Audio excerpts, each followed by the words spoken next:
ଭାଙ୍ଗିଲା 53 ବର୍ଷର ପୁରୁଣା ରେକର୍ଡ। ଭାରତକୁ ନାକେଦମ କରିଲା ଘରୋଇ ସିରିଜରେ। ଦେଖିବାକୁ ଗଲେ କ୍ଲିନ୍ ସୁଇପ୍ କଲା ଦକ୍ଷିଣ ଆଫ୍ରିକା ଦଳ। ଭ୍ରମଣକାରୀ ତେମ୍ବା ବାଉମାରେ ଦକ୍ଷିଣ ଆଫ୍ରିକା ଦଳ ଭାରତକୁ 2-0 ଟେଷ୍ଟ ସିରିଜ୍ ହରାଇ ସାରିଛି ଏବଂ ଗତକାଲି ଦେଖିବାକୁ ଗଲେ ଭାରତକୁ ଦ୍ୱିତୀୟ ଟେଷ୍ଟରେ ବିଶାଳ 408 ରନରେ ଜିତିବା ପରେ 53 ବର୍ଷର ରେକର୍ଡ ଭାଙ୍ଗିବାରେ ସକ୍ଷମ ହୋଇଛି।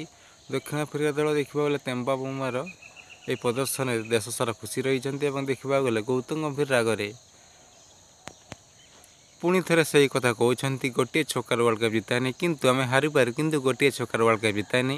ମୋତେ ଲାଗୁଛି ପୁରା ପାଗଳ ଭଳିଆ ଫିଲ୍ କରିଛନ୍ତି ଏବଂ ଦେଖିବାକୁ ଗଲେ ବିଷୟ ବହୁତ ବୁଦ୍ଧିମାନ। କାହିଁକିନା ଦେଖିବାକୁ ଗଲେ ଆଗାମୀ ସିରିଜ୍ ଦିନିକିଆ ସିରିଜ୍ ଦେଖିବାକୁ ଗଲେ ପ୍ରଥମ ମ୍ୟାଚ୍ କେଉଁଠି ନା ରାଞ୍ଚି ଷ୍ଟାଡ଼ିୟମରେ। ମୋତେ ତ ଲାଗୁଛି ସେଇଠାରେ ରଖିଦେଇ ଆସିବେ ନା କ'ଣ ବିଷୟ।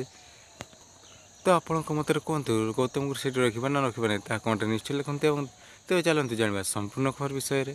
ଭାରତ ଏବଂ ଦକ୍ଷିଣ ଆଫ୍ରିକା ମଧ୍ୟରେ 2 ମ୍ୟାଚ୍ ବିଶିଷ୍ଟ ଟେଷ୍ଟ ସିରିଜ୍ ଖେଳା ହେଉଥିବା ବେଳେ ଗତକାଲି ପରିସମାପ୍ତି ହେବା ପରେ ଦେଖିବାକୁ ଗଲେ ଦକ୍ଷିଣ ଆଫ୍ରିକା ଦଳ 408 ରନରେ ଜିତି ନେବା ପରେ 53 ବର୍ଷ ରେକର୍ଡ ଭାଙ୍ଗିଛି ଏବଂ ଦେଖିବାକୁ ଗଲେ ଦ୍ୱିତୀୟ ଇନିଂସରେ ଦକ୍ଷିଣ ଆଫ୍ରିକା 260 ରନ୍ କରି 5 ୱିକେଟ୍ ବିନିମୟରେ ପାଳି ଘୋଷଣା କରିଥିଲା। ଏହାର ଜବାବରେ ଭାରତ ଆଗରେ ବିଶାଳ 548 ରନ୍ ବିଜୟ ଲକ୍ଷ୍ୟ ରଖିଥିଲା।